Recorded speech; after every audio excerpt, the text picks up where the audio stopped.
Começa agora o programa Bem Viver, uma prosa sobre saúde, bem-estar, comida e agroecologia. Produção Rádio Brasil de Fato.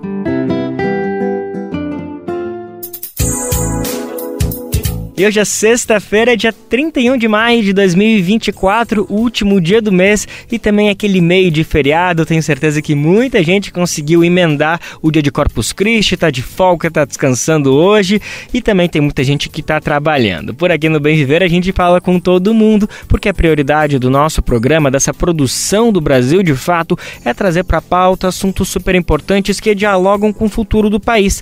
A gente fala de agroecologia, saúde, alimentação e cultura, sem deixar de lado também política e economia. A gente vai nessa boa prosa aqui tentando unir todos esses temas para poder discutir como a gente consegue alcançar justiça social e o bem viver para toda a sociedade. Meu nome é Lucas Weber e eu te acompanho nessa próxima 1 hora e se liga nos destaques do programa de hoje. Protagonista do filme Motel Destino, Nathalie Rocha, conversou com a gente sobre o longa, a exibição em Cannes e a relação com o diretor Karim Ainous. Você vai conhecer o projeto que faz releituras de canções de trabalhos na lavoura do cacau na Bahia. Vamos falar sobre as abelhas sem ferrão, nativas do Brasil. Essa espécie tem feito sucesso e muita gente tem apostado na criação em centros urbanos. E as máquinas chinesas já estão em operação na colheita de arroz no Maranhão. Esses são alguns, mas são vários os destaques do programa de hoje. Bora lá que ele só está começando. Programa Bem Viver. Falam que foram 12 minutos de aplausos ininterruptos, isso para a primeira apresentação mundial, para a estreia mundial do filme Motel Destino, que aconteceu nada mais, nada menos do que no Festival de Cannes. O longa de Karim Ainous estava disputando Palma de Ouro, foi o único filme brasileiro, o único filme latino-americano que estava concorrendo nessa categoria, e dá para dizer que é um longa, olha, com DNA quase 100% cearense, primeiro pelo próprio diretor, Karim é de lá. O filme é protagonizado por Iago Xavier, que também é conterrâneo. Tem o Fábio Assunção ali, que acabou saindo como um agregado, mas junto dos dois, junto dessa dupla, tem mais uma atriz também cearense, Nathalie Rocha, e ela é justamente com ela que a gente tem o prazer de conversar agora. Um prazer poder falar contigo, querida. Fala bastante sobre esse filme, sobre o cinema brasileiro e principalmente sobre o cinema cearense. Oi, Lucas. Oi, pessoal. Pois é, foi incrível a estreia, ainda estou aqui processando, acabei de chegar de Cannes, então vamos conversar, porque tem muita coisa aí interessante, muita coisa legal, e acho que uma empolgação também com a safra, né, do cinema brasileiro também. Tinha outros filmes lá presentes no festival, isso foi muito bonito de ver. Com certeza, eu quero saber um pouquinho desses bastidores, até porque vocês causaram horrores, chegando ali no tapete vermelho, dançando um bom forró, enfim, quero saber um pouquinho mais dessas interações, de como vocês chegaram lá, mas acho que ia ser bacana começar apresentando um pouco do filme. Ainda não tem uma data, pelo que eu entendi, de estreia aqui no Brasil, então a gente fica aqui só babando, vendo tudo acontecer, vendo todo mundo aplaudir horrores e fica lá, e aí, gente, quando que a gente vai ver? Então, se tu puder trazer um pouquinho do filme pra gente, pelo que o diretor fala, é um thriller erótico que deixa a gente só cada vez mais angustiado, mais querendo saber, porque, enfim, já vem um montão de coisa só de ouvir essas duas palavrinhas juntas, mas explica pra gente, a partir da sua visão como atriz, como protagonista desse filme, o que a gente pode esperar de Motel Destino? Olha, eu acredito que ele vai estrear ainda esse ano no Brasil, então acho que a gente não espera tanto. Acredito que essa impulsionada pelo festival aí dá uma curiosidade, dá uma vontade de estar falando sobre o Motel Destino. Bem, eu vou te confessar que eu assisti, depois de passar ali pelo tapete vermelho, depois de várias entrevistas no mesmo dia, porque a gente participa de uma espécie de... Eu achei quase como uma gincana, assim, de entrevistas no mundo todo, que ficava eu lembro eu, Karim, Iago e Fábio meio num rodízio entre vários jornalistas, assim, que ficavam no espaço lá do festival. Então a gente vivenciou essa coisa, até antes mesmo do tapete, de dar entrevistas, falar um pouco sobre o filme. Quando eu fui assistir o filme, tem aquela adrenalina de estar participando de tudo aquilo. Então, foi muito intenso, foi também uma surpresa, porque uma coisa é você, quando você está filmando ali, outra coisa são as escolhas de edição, que me surpreendeu muito, assim. Então, eu acho que também vai surpreender bastante vocês. Eu acho que esse filme, eu tenho a sensação que é um Carinho 2.0, sabe? Porque eu acho que ele se arriscou bastante em escolhas que ele fez, escolhas criativas, estéticas, então foi muito empolgante assistir o filme, que também tem a cara dele, da direção dele, essa relação que ele tem com o elenco, sabe? Que é bem intensa, a gente percebe muito nas cenas, que o elenco tá bem, assim, tem um trabalho bem consistente ali, que a gente está super à vontade, então eu fiquei bem feliz de ver tudo isso impresso ali naquela tela imensa daquele festival. Eu imagino, porque também foi a primeira. Tu viu o filme pela primeira vez com todo o público, né? Claro que tu participou Isso. de toda a filmagem, sabia do enredo, como começava, como acabava, mas o resultado final também foi uma surpresa pra ti. Isso quando coloca ali a trilha e quando coloca ali o ritmo, algumas cenas vão, outras cenas que você pensava que não tinham uma importância aparecem. Então é muito legal assim de ver isso já montado, o filme com a vida que vai ter aí. Então, assim, é muito empolgante ter essa estreia num festival tão grandioso. A gente imagina essa emoção, foi a tua estreia em Cannes, então tudo isso deve ser um filme à parte, né, passando na sua cabeça. Um fato bem curioso, assim, que pelo próprio trailer, quem já teve o prazer de assistir, deve ter percebido que as luzes, o figurino, o nome, tudo traz para uma conotação bem erótica, né? Nem precisava o Sim. Karim trazer essa descrição que a gente já percebia. Isso, na sua opinião, é algo que afasta, atrai o público, porque é um tema forte, né? Claro, tem vários temas que dão uma conotação, que levam um filme para um lugar, levam para outro. Nesse sentido, te parece que é algo que vai dar curiosidade, as pessoas vão querer assistir, ou vai ter algumas pessoas, olha, talvez gere algum desconforto, enfim, como que você acha que o público vai receber um tema que é um tema contundente, que não dá para passar assim despercebido? Olha, eu acho que assim, quem for muito conservador talvez tenha um pouco de ressalvas com relação ao filme, mas eu acho que isso acontece assim no geral, independente de ter uma carga erótica, às vezes tem público que é mais conservador e que nem consome o filme nacional, sabe? Eu tenho essa sensação. Então, assim, eu acho que também o filme é uma pulsão de vida, sabe? Ele é um filme que retrata dessas realidades, desses personagens que estão ali à margem, né? Que no caso é a minha personagem que sofre uma violência, assim, com relação ao fato de ser mulher, e esse rapaz que é o Heraldo, né, que é interpretado pelo Iago Xavier, que sofre ali também essa repressão racista ou de classe. Então, assim, fala um pouco disso também o filme, sabe? Desses personagens que têm alguma similaridade ali, mas que de alguma forma tentam extrapolar esse lugar assim de preconceito, de violência. Então, eu acho que não fica só nessa parte necessariamente erótica, mas fica nessa pulsão de vida, nessa esperança, nessa vontade de ultrapassar essas questões que são bem fortes no Brasil, né? Sim, super importante, pertinente. Então me parece que há uma tentativa de ser uma maneira educativa, talvez de trazer exemplos, de trazer temas, perdão, que são considerados tabus, né? Mas tentar talvez quebrar um pouco isso e falar de uma maneira bem franca com as pessoas.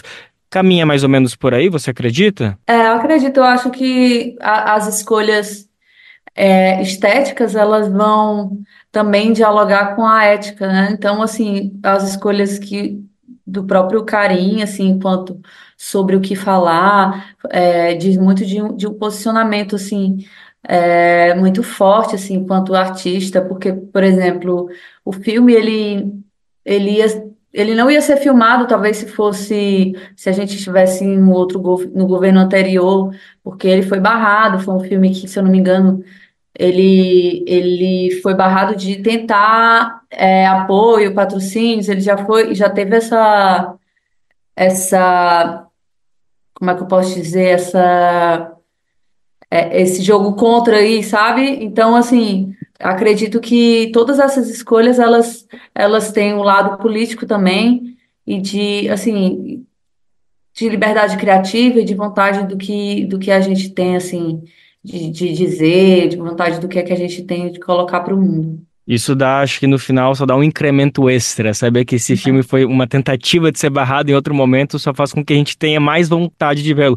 Claro que isso nunca é o ideal, a gente não pode conceber isso como uma coisa natural, que qualquer governo impeça que algum filme seja produzido. Se, claro, se não trata de nenhum tema que vai disseminar algum tipo de preconceito, discriminação, mas enfim, a gente no final acaba recebendo como público um incentivo a mais para ver o filme.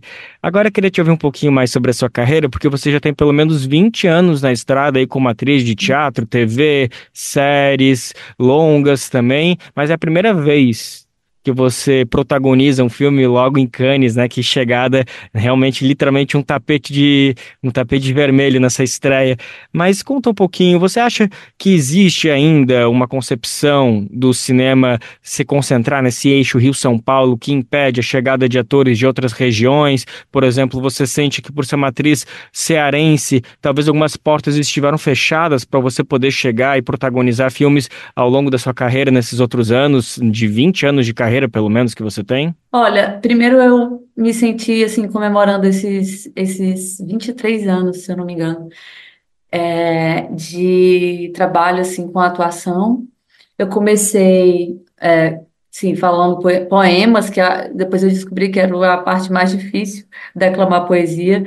E, assim, fui fazendo cursos aqui em Fortaleza, fui trocando com pessoas, com estudantes de cinema. Então, por ter essa oportunidade nesses ambientes de formação, poder exercitar o meu lado atriz, assim, eu tive a possibilidade de exercitar isso e ser atriz. Então, assim, esse lugar é muito importante aqui na cidade, sabe? Que eu acho que é o que a gente tem, e, assim, essa questão de protagonizar agora um trabalho e não ter feito outros, eu acho assim. Como existe uma dificuldade, porque como eu sempre morei aqui, então eu acho que isso também, de alguma forma, pesa, né? Nunca fui morar, por exemplo, eu fui morar em São Paulo, uma época, quando eu fui fazer convidada a fazer uma peça do Felipe Rich, que é o diretor carioca que mora em São Paulo, que faz vários espetáculos, assim, e que viaja o mundo, então pude viajar o mundo com uma peça de teatro. Fui também para São Paulo já para participar da série Segunda Chamada da TV Globo, a segunda temporada. Então, assim, eu sou convocada aí, eu acho isso muito legal. Então, assim, acredito que as coisas estejam mudando, espero ter mais oportunidades, espero que outras atrizes nordestinas também tenham, porque, assim, eu vou te falar a verdade, Lucas. Eu não conheço nenhuma, por enquanto, nenhuma atriz cearense que envelheceu sendo atriz, tendo uma vida digna.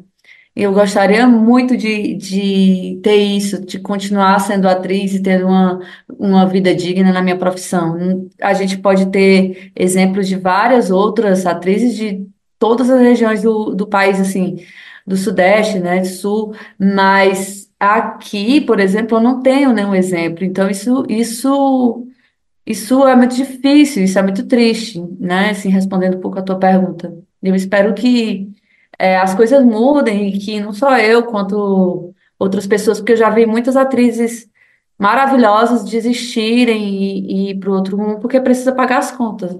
Então, Nossa, que forte, que duro, que triste ouvir tudo isso. A gente está conversando agora com a atriz Nathalie Rocha, ela que protagoniza, uma das protagonistas do filme Motel Destino, que acabou de circular e concorreu à Palma de Ouro em Cannes, mais uma produção de Carinha Nus, que mais uma vez está batendo a porta lá do Cannes.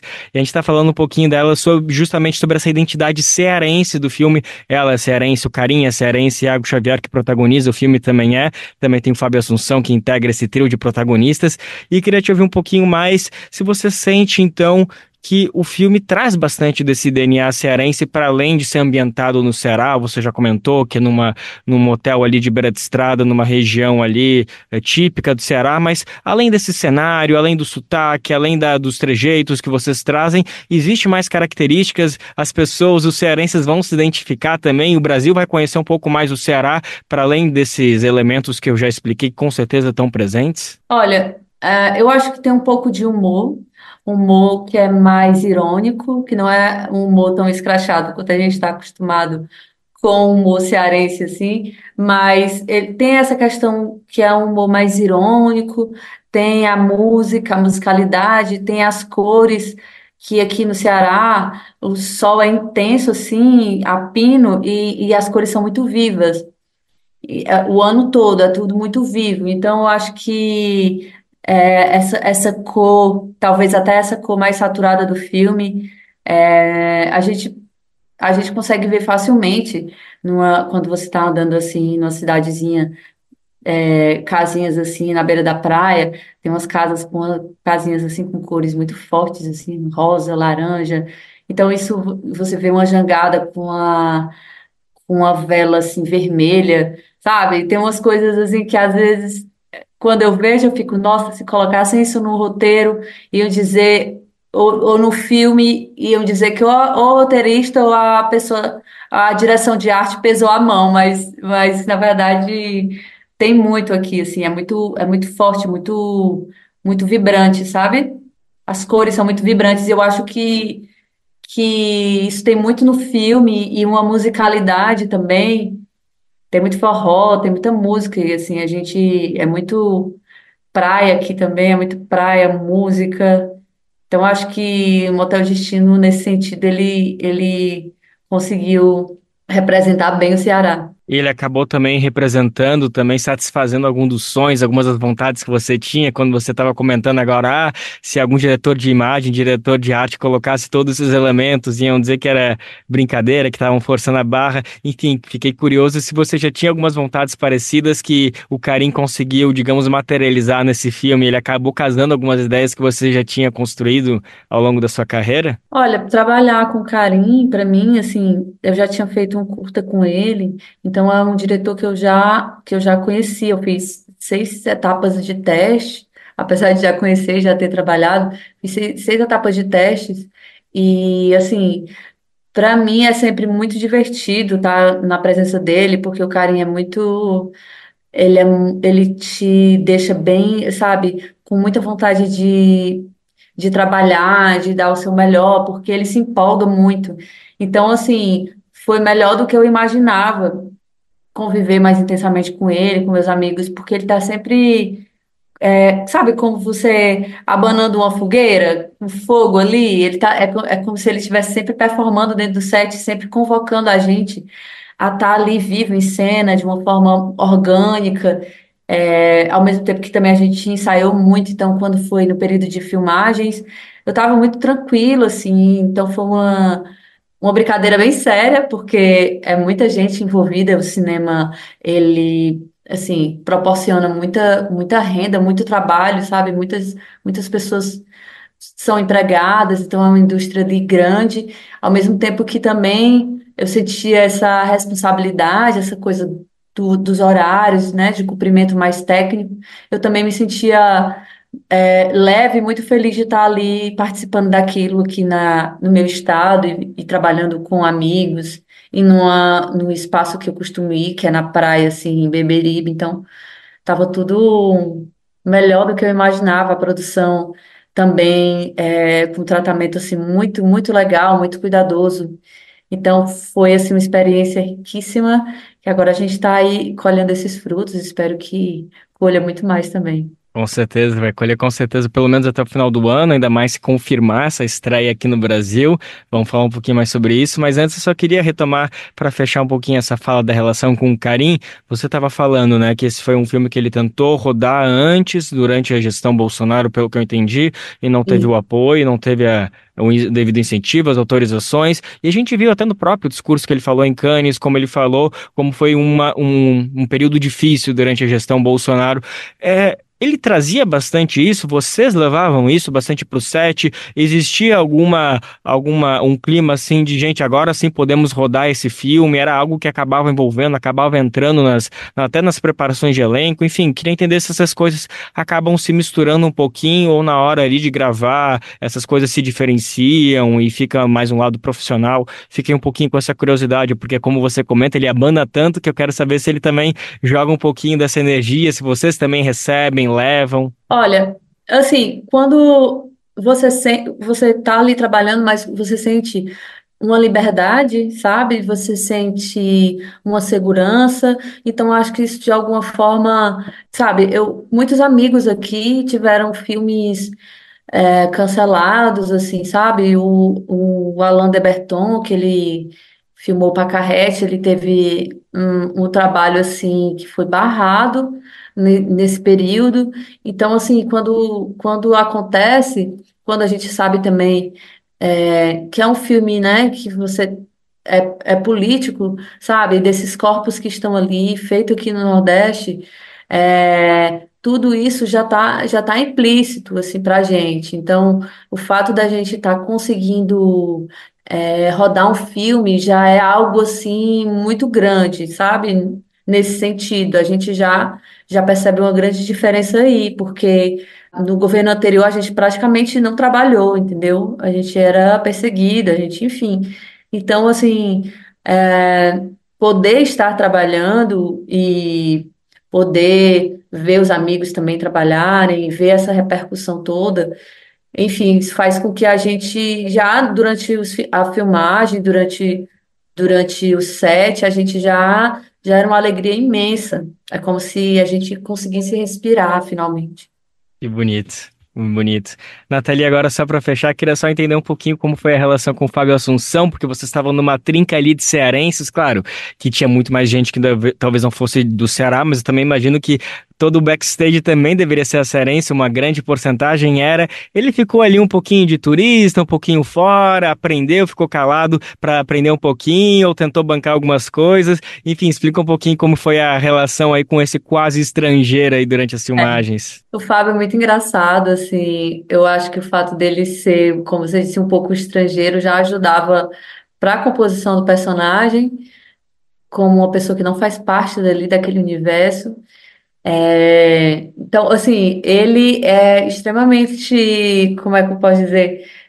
Ele é um grande estudioso, ele tenta controlar ali tudo, ele tinha várias gráficos, planilhas e tudo, foi até interessante porque eu aprendi um pouco a analisar cenas a partir de outra perspectiva, que eu acho que ele traz um pouco isso da TV, que você tem que lidar com muitos capítulos, com um volume muito grande de cenas, então ele me explicava algumas coisas que eu achava curiosa e ao mesmo tempo também ficou fascinado com alguns costumes aqui da gente, porque ele chegou a comentar que ele ficou numa casa, ele achou engraçado as pessoas sentadas na calçada. Aí eu expliquei que as pessoas aqui, elas têm o costume de sentar na calçada, porque tem um costume que aqui tem um vento chamado aracati, que é um vento que é sentido praia-sertão, e tem um horário dele passar. Então é como se todo mundo que sente esse vento, você sabe, é um grande silêncio que você dá, porque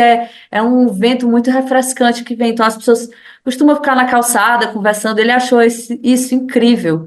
E eu queria ficar, vamos ficar aqui um pouco sentado aqui na calçada, porque para ele é muito diferente, né? Tem essa visibilidade, né, da TV e tal. E, tipo, uma coisa muito simples que é pra gente você sentar na calçada e ver os vizinhos conversar e ver as pessoas passando.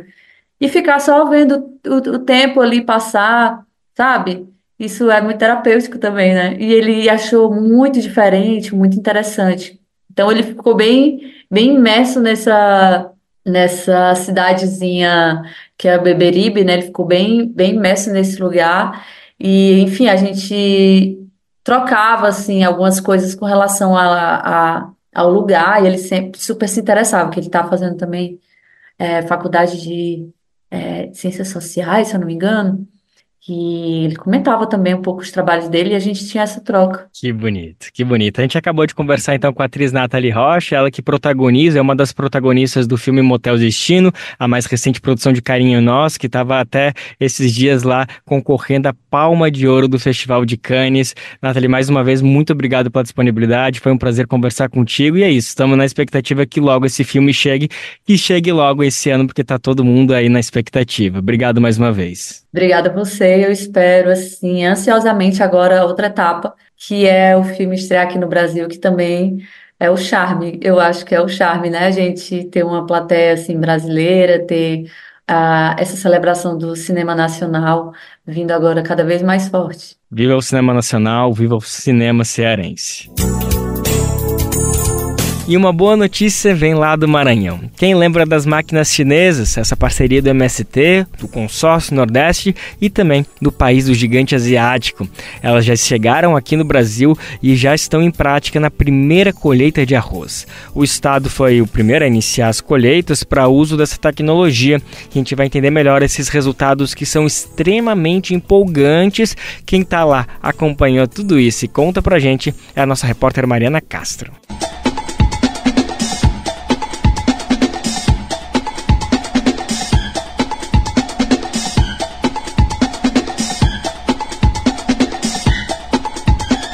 Desde janeiro, quando as máquinas chegaram ao Brasil, os assentamentos de reforma agrária do Nordeste estão em festa, aguardando a chegada dos equipamentos para as primeiras colheitas. E esse momento histórico aconteceu no dia 29 de abril, no assentamento Cristina Alves, município de Itapecuru-Mirim, a 115 quilômetros de São Luís, capital maranhense. Com cerca de 100 famílias, o assentamento é uma das referências na produção de arroz e um dos escolhidos pela Cooperação Brasil e China para sediar a fase de testes das máquinas. É o que explica Maria Gomes, do setor de produção do MST.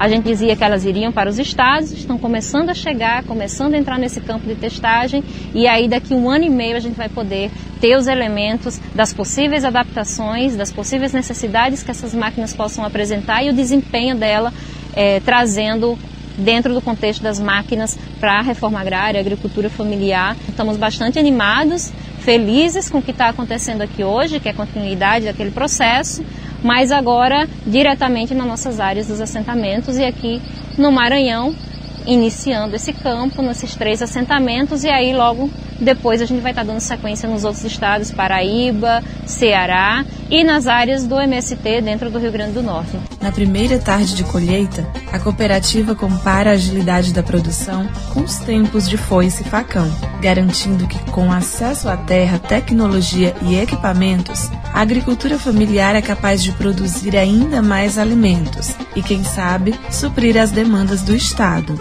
É o que explica Elias Araújo, membro da Cooperativa Mista das Áreas de Reforma Agrária do Vale do Itapecuru, a COPEV, e do setor de produção do MST.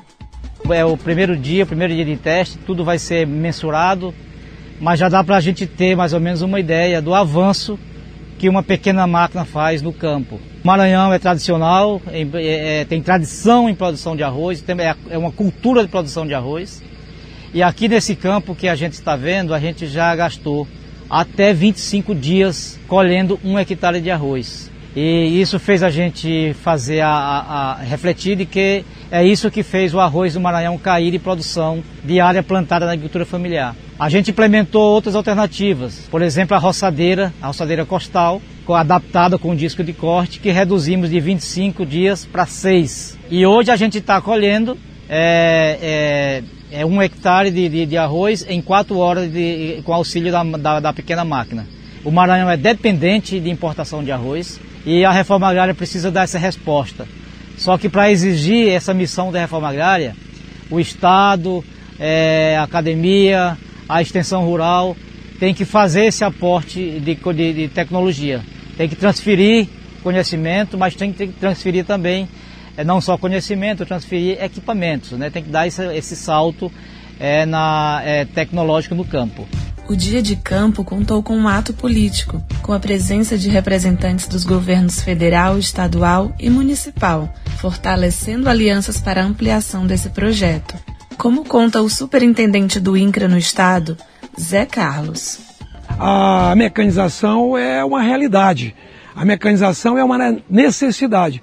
Portanto, o MST está de parabéns e nós aqui do INCRA estamos aqui para colocar nossa instituição a serviço de uma reforma agrária justa, uma reforma agrária que realmente dê dignidade para o nosso povo que está morando aqui nos nossos assentamentos. Do Maranhão, 4 agricultores receberam treinamento para o uso das máquinas no Rio Grande do Norte e, com muito entusiasmo, já estão dominando a ferramenta e replicando esses ensinamentos, como é o caso de Josué Montelo, do assentamento Cristina Alves. Antigamente a gente colhia o nosso arroz manualmente com a foicinha, faca, e logo em seguida a gente foi aperfeiçoando, fizemos uma adaptação na roçadeira costal, que isso contribuiu para o avanço da colheita do arroz, mas com um pouco de dificuldade na hora de a gente fazer a batição do arroz e o beneficiamento, né? Por ser um pouco mais rápido, mas precisava muita mão de obra. E com essa chegada das mini colheitadeiras de arroz, a gente vê que a gente avançou nessa questão e elas vêm contribuindo bastante para o desenvolvimento da nossa agricultura familiar aqui no município, no assentamento Cristina Alves. O governo do estado tem participado de reuniões sobre a cooperação Brasil e China e, junto ao MST, aposta na viabilidade de parcerias para a implantação de uma fábrica no Maranhão, como aponta o vice-governador do estado, Felipe Camarão. Estamos aqui de portas abertas, o Maranhão garantindo todas as condições para, quem sabe, até implantar uma fábrica dessa no nosso estado e poder levar essa experiência para todo o resto do Brasil. Também representando o governo do estado, o secretário de Agricultura Familiar Bira do Pindaré reforça a importância da implantação de uma fábrica para o avanço da produção de alimentos e autonomia dos assentamentos. Nosso grande objetivo é ampliar as aquisições dessas máquinas e, mais do que isso, é fabricar essas máquinas aqui mesmo no Brasil.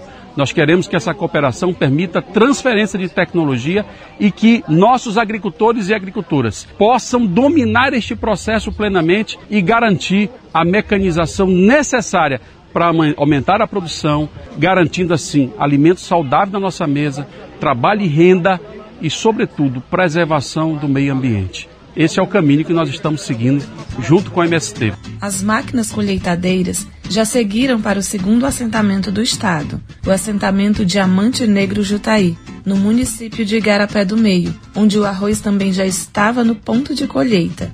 Mais uma festa se forma. São pequenos produtores que haviam deixado de plantar, expressando o sentimento de que esse é o início de uma grande revolução na produção de alimentos da agricultura familiar no país. Como explica Gilvânia Ferreira, da Direção Nacional do MST no estado. O agronegócio cercou as nossas terras.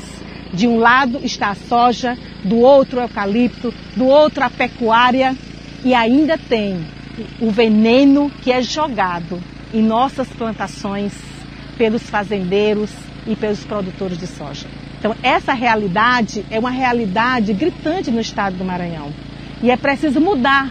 E é por isso que o MST levanta a bandeira da reforma agrária nos latifúndios improdutivos e diz de que é preciso produzir em associações, cooperativas, em grupos coletivos, para que nós possamos construir uma força desse campo. Nós queremos que todos os assentamentos de reforma agrária, que todas as comunidades possam ter acesso a essas máquinas, para elas poderem plantar e colher a sua produção.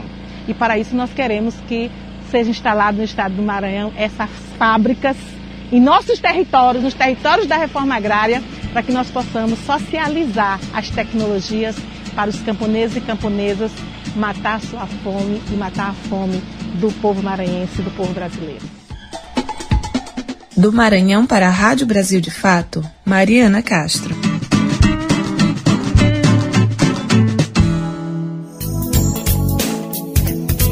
E por falar em arroz, o governo anunciou que as primeiras toneladas importadas por causa da crise no Rio Grande do Sul devem chegar ao Brasil em 40 dias. A ação é uma tentativa de conter a alta do preço do produto após a tragédia climática. O arroz vai chegar aos supermercados com uma embalagem marcada com a imagem do governo federal, informando que aquele produto tem o preço subvencionado. Quem conta mais detalhes pra gente é a repórter Priscila Mazenotti, da Rádio Agência Nacional. As primeiras toneladas de arroz importado para suprir os estoques aqui no Brasil, depois da tragédia no Rio Grande do Sul, devem começar a chegar de fato aos supermercados e outros estabelecimentos comerciais em cerca de 40 dias. A informação é do ministro da Agricultura, Carlos Fávaro. E o carregamento do arroz agulhinha tipo 1 será comprado via leilão público e vai custar para o consumidor R$20 o pacote de 5 quilos. O arroz vai chegar com uma embalagem com preço destinado, porque tem uma subvenção do governo. O governo está fazendo isso para controlar o exagero de preço, a especulação financeira de 30%, 40% em 30 dias. Não é concebível uma situação como essa, e ele deve chegar nas gôndolas dos supermercados, eu acredito, a partir de 30, 40 dias já está chegando. Na semana passada, estava prevista a divulgação do edital de leilão de compra de 300 mil toneladas, mas o anúncio foi adiado depois que o governo constatou aumento no preço do produto por parte de países do Mercosul. Por isso, ainda não está definido se esse arroz virá mesmo de nossos parceiros aqui da América do Sul sem pagar tarifa de importação ou do Sudeste Asiático, um dos maiores produtores do mundo. O ministro, em entrevista ao programa Bom Dia Ministro da EBC, acrescentou: a importação não se trata de uma afronta aos produtores gaúchos. O arroz é a base da alimentação do brasileiro. O arroz, o feijão, né? Por incrível que pareça, e eu vivo repetindo essa frase, o inferno vai ser pequeno, porque não vai caber tanta gente querendo fazer maldade nessa terra. Ter gente querendo criar um movimento especulativo em cima da tragédia, o governo precisa coibir isso. De forma alguma afrontar os produtores. Mas veja que nos últimos 30 dias o arroz subiu 30%, 40%, um saco de 5 quilos. O ministro disse ainda que o governo já vinha debatendo, mesmo antes dessa tragédia climática, a falta de estoques de grãos e cereais. A ideia, inclusive, é fazer um plano safra descentralizado, estimulando o cultivo de milho, trigo, arroz, feijão e mandioca em diversas regiões e descentralizar também o seguro rural. O anúncio do plano safra deve sair em 30 dias. Da Rádio Nacional em Brasília, Priscila Mazenotti. Vamos agora para a Bahia. Na agricultura, algumas atividades são marcadas pela presença de canto dos trabalhadores, com timbres únicos, muita potência vocal e musicalidade costurada com muita resistência. Em grandes lavouras, estes trabalhadores embalam fluxos da plantação ao som de canções super tradicionais. E uma banda de ilhéus, formada por 4 mulheres, criou releituras dos cantos de trabalhadores da região cacaueira do sul da Bahia, a partir do encontro com trabalhadoras da região. O nosso repórter Pedro Estrapaçolas foi conferir em detalhes e conta isso pra gente agora. Oi, ai, ai, eu sou Dalila, oi, ai, ai, Dalila, eu sou. Oi, ai, ai, eu sou Dalila, Dalila é meu amor. Em Ilhéus, no coração da zona cacaueira baiana, um projeto musical pioneiro liderado por 4 mulheres vem resgatando a tradição dos cantos de trabalho. Manifestações culturais que poetizam a vida e a lida diária e que vem se perdendo no imaginário brasileiro. É o que explica Tarsila Mendes, uma das fundadoras da banda. E esse trabalho de releitura desses cantos, né, de trabalho da lavoura cacaueira, das lavadeiras e marisqueiras, ele remonta aos nossos antepassados, às nossas ancestralidades, né? Ele traz isso de volta, ele faz a gente lembrar de uma história que não foi contada, inclusive nos livros de história, né, das pessoas que para cá vieram, muitos migrantes de outros estados e que trouxeram suas culturas que estão também permeadas nesses cantos de trabalho. Então a gente entende também como um trabalho político por isso, né? Além de trazer as mulheres para o palco como a ideia inicial, a gente também traz essas histórias não contadas por meio da música. A banda Mulheres em Domínio Público teve início em 2011 em Ilhéus. Ao acessar o repertório por quem de fato vivenciou as canções em sua vida no campo, como é o caso de Dona Val, Dona Dená, e Dona Maria, a banda incrementou suas experiências próprias, que também se conectam com a ancestralidade na região. Desses encontros saíram releituras musicais de 16 cantigas que deram origem ao primeiro projeto musical do grupo, intitulado Sindolelê.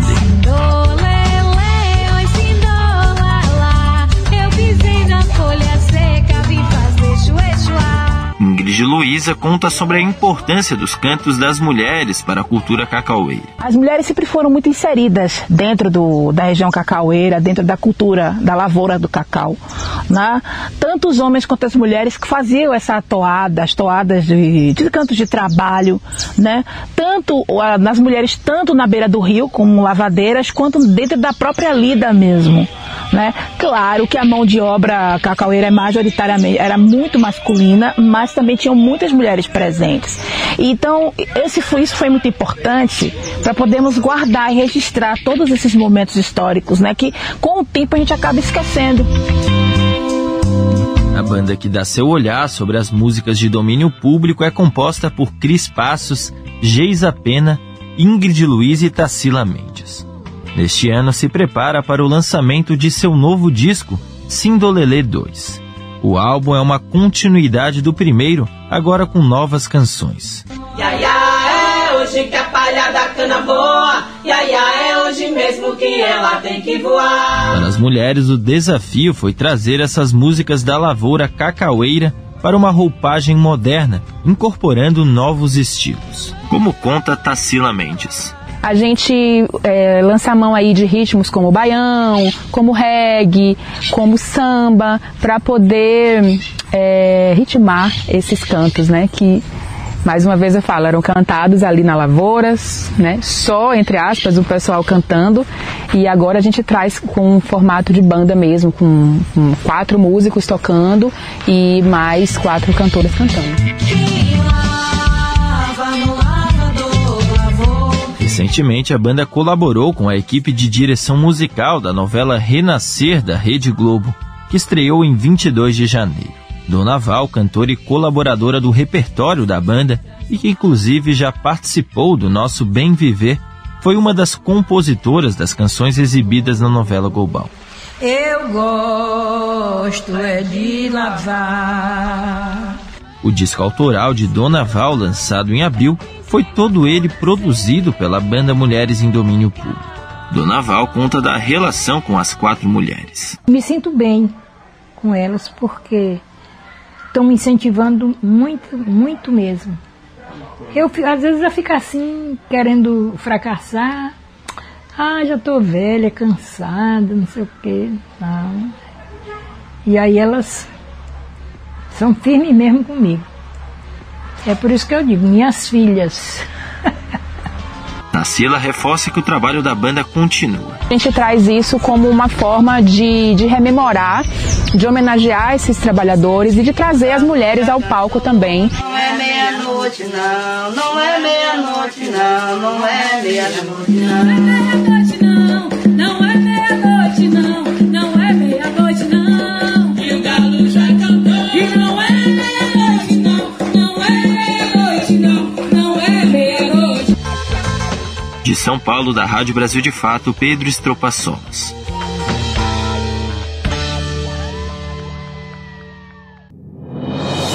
A ABJD é a Associação Brasileira de Juristas pela Democracia. Defende o Estado democrático de direito, a presunção de inocência, o devido processo legal e o acesso à justiça.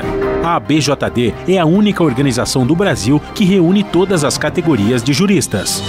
Do estudante à juíza, da servidora do sistema de justiça ao defensor público. Juristas democráticos são essenciais para evitar retrocessos e avançar nos direitos e garantias.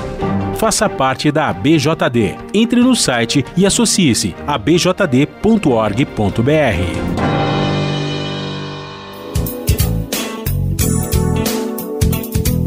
Vamos seguir falando sobre meio ambiente. Em 2022, as atividades de mineração aqui no Brasil foram responsáveis pela emissão de 13 toneladas de dióxido de carbono, o CO2. De acordo com o levantamento, esse gás contribui menos para o aquecimento, mas é mais resistente e permanece cerca de 1000 anos na atmosfera. Vamos entender mais detalhes disso, qual que é o impacto que pode ter para a nossa vida. Quem traz os detalhes é a Fabiane Sampaio, da Rádio Agência Nacional. Quase 13 milhões de toneladas de CO2, dióxido de carbono, foram lançadas na atmosfera por atividades de mineração em 2022. Os dados são de inventário do IBRAM, Instituto Brasileiro de Mineração, divulgado nesta terça-feira. Segundo o levantamento, 85% das emissões do setor no período são do CO2, gás com menor potencial de aquecimento, mas que pode permanecer 1000 anos na atmosfera. Outros 10% das emissões foram de metano, gás que tem potencial de aquecimento 28 vezes maior que o CO2, e 3% de óxido nitroso, com potencial 265 vezes maior que o dióxido de carbono. O presidente do IBRAM, Raul Jungmann, acrescenta que o total das emissões da atividade mineradora corresponde a apenas 0,55% das emissões de gases do efeito estufa no país em 2022, mas afirma que, apesar de pequena, a taxa de emissão não é satisfatória e que o objetivo é chegar até 2030 ou 2040 a zero emissão de carbono na mineração. E, nesse sentido, o setor vem com um programa robusto de ESG, onde 12 grupos estão permanentemente fazendo monitoramento das emissões, mas também como avançamos na economia circular, como é que nós estamos avançando no uso da água, da energia e de tudo mais. Então, este é um compromisso que o IBRAM, evidentemente que a partir daquilo que é definido pelo próprio setor, vem se empenhando em realizar. Jungmann avalia que estamos vivendo uma situação limite em relação aos efeitos das mudanças climáticas. É porque já não falamos há algum tempo de crise climática, falamos de uma emergência climática, e aí está o Rio Grande do Sul, que não nos deixa mentir, nem tem como evitar ou não ver o que está acontecendo. Nós chegamos definitivamente na era dos eventos extremos. Das futuras gerações, nossos filhos e nossos netos, o bem-estar dele depende do que nós fizermos agora. Eu costumo dizer, e vou repetir aqui, que não existe, talvez, algo tão imoral como negar às futuras gerações a natureza que nós temos o privilégio de ainda contar. O inventário sugeriu medidas para reduzir as emissões no setor, entre elas a adoção do hidrogênio verde em caminhões e equipamentos de mineração, a substituição de combustíveis fósseis, a eletrificação de equipamentos e frota, além de processos mais eficientes de produção e uso de veículos autônomos. Com informações da Agência Brasil, da Rádio Nacional no Rio de Janeiro, Fabiana Sampaio. Agora vamos falar das abelhas sem ferrão. Sim, elas existem e são as mais brasileiras possíveis. Sabia que a importância delas é para o equilíbrio da natureza? Essas operárias do meio ambiente cumprem um trabalho crucial com a polinização, essencial para a arborização e produção de alimentos. Apesar dessa importância, elas têm sofrido ameaças diretas por causa do uso de agrotóxicos e as ações de desmatamento. Diante desse cenário, as experiências urbanas de meliponicultura, a criação de abelhas sem ferrão, tem se transformado numa iniciativa de resistência e preservação da natureza. Quem é um especialista no assunto e vai contar todos esses detalhes pra gente é o nosso repórter Afonso Vezer. É um trabalho coletivo surpreendente. Elas trabalham diariamente, sem interrupções, na manutenção do próprio lar. Pensam em tudo, na segurança, nos alimentos, na reprodução. As abelhas fazem de suas próprias colmeias uma verdadeira civilização. Mas não é um trabalho apenas em causa própria. Esses insetos cumprem uma missão fundamental na natureza. A professora Vinina Ferreira destaca a importância das abelhas para a produção de alimentos e para a manutenção da natureza. A polinização é a transferência do pólen, do gameta masculino, de uma planta para uma outra planta ou de uma flor para uma outra flor. Esse é o papel das abelhas. Esse transporte desse pólen, ele vai proporcionar a formação de frutos. E um grupo específico de abelhas tem feito grande sucesso, as chamadas abelhas sem ferrão. Elas têm ganhado adeptos em todo o país, inclusive em espaços urbanos, onde a meliponicultura tem se transformado em uma frente de geração de renda, proteção das abelhas e até dado um empurrãozinho no reflorestamento das cidades. Foi o caso de Flávio Santos, que começou esse trabalho na pandemia para ocupar o tempo. Com a pandemia, a gente teve que procurar o que fazer. E aí, nessa busca por procurar o que fazer para a gente não enlouquecer durante a pandemia, eu conheci a meliponicultura propriamente dita, que é a criação das abelhas sem ferrão.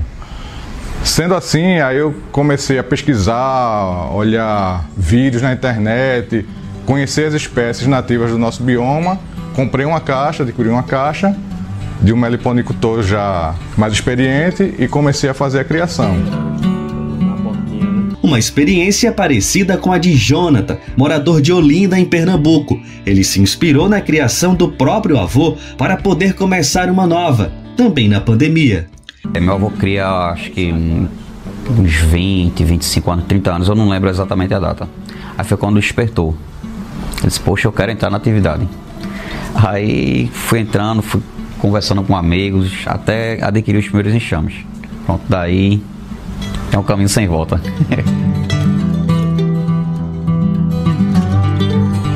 Flávio também concorda que é um caminho sem volta. Eu acho que é uma questão mais de você tentar se reconectar à natureza.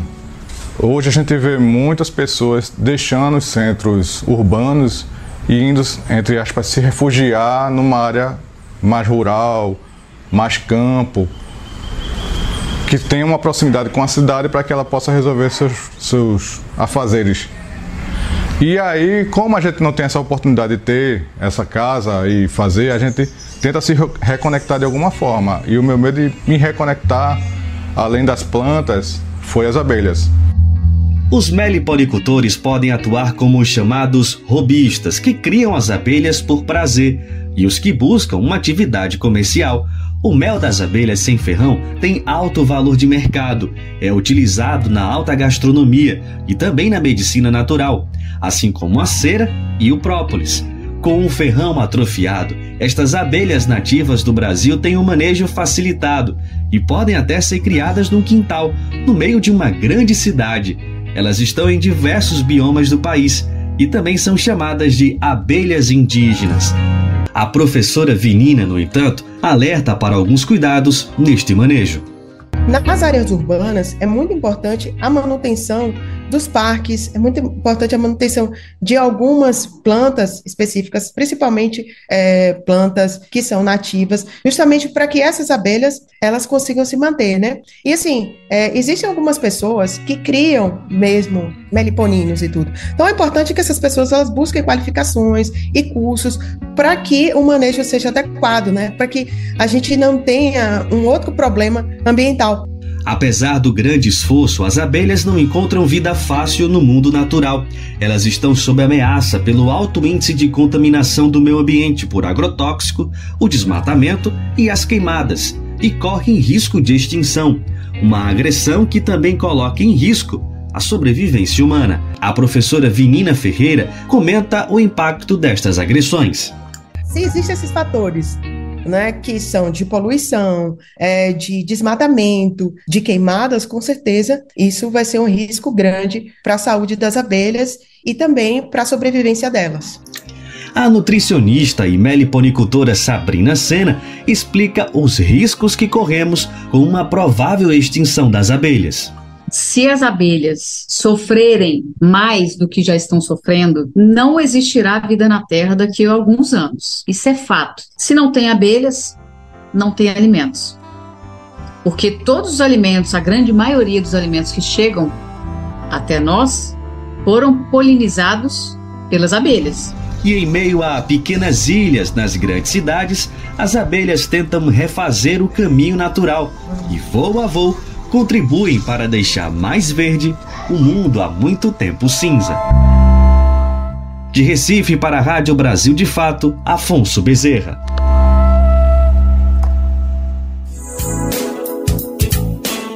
Agora vamos falar de luta por justiça e igualdade. Uma pesquisa feita com 90 ONGs realizou um mapeamento das principais dificuldades enfrentadas pelas organizações que atuam com a população LGBTQIA+ do Brasil.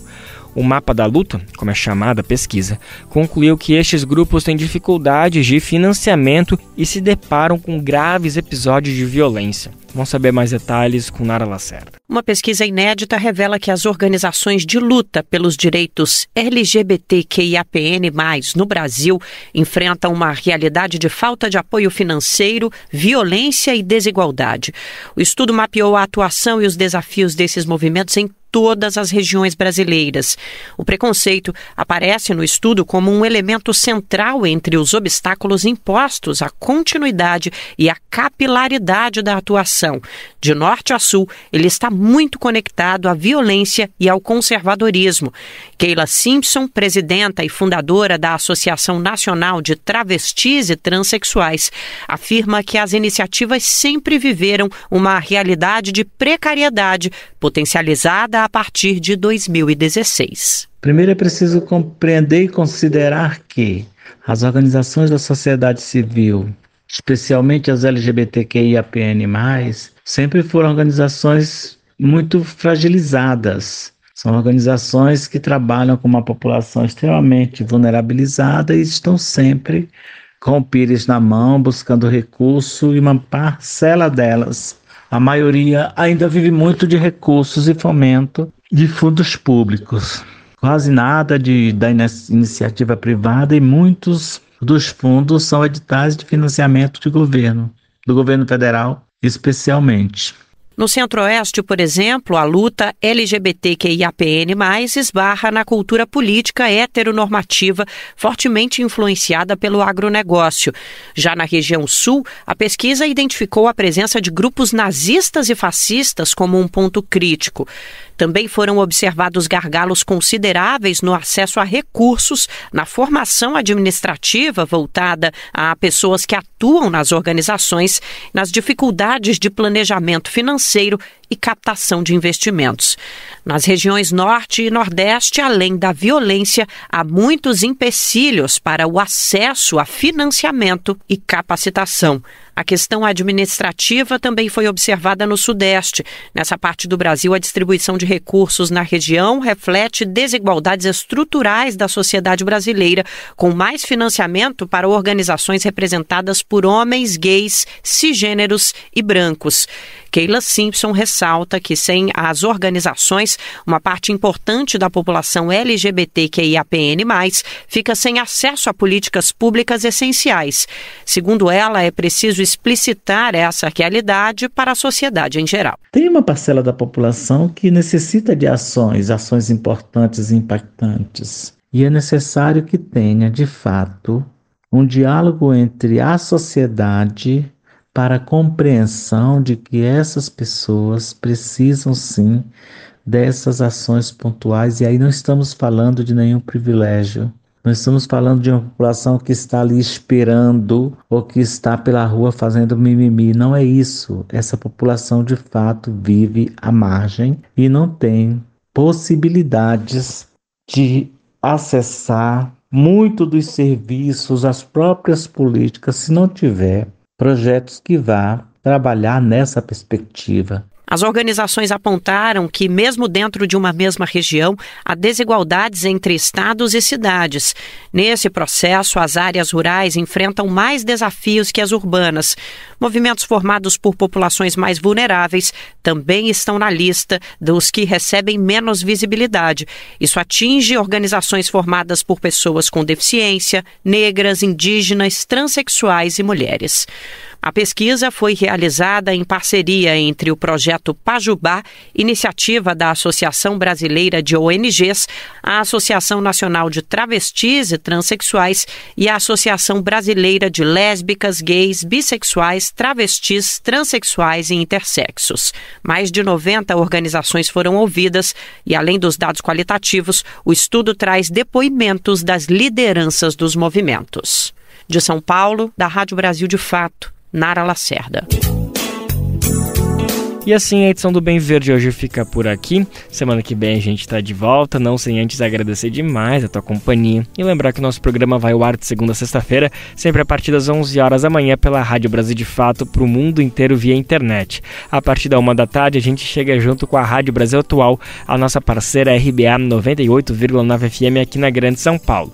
O programa vai ao ar também em diversas rádios pelo país e a lista completa de emissoras que retransmitem o Bem Viver você encontra no nosso site na matéria de divulgação diária do programa. Aqui a gente aproveita para agradecer esses veículos por estarem com a gente e lembra também que o Bem Viver fica disponível como podcast no Spotify, Deezer, iTunes e Google Podcast.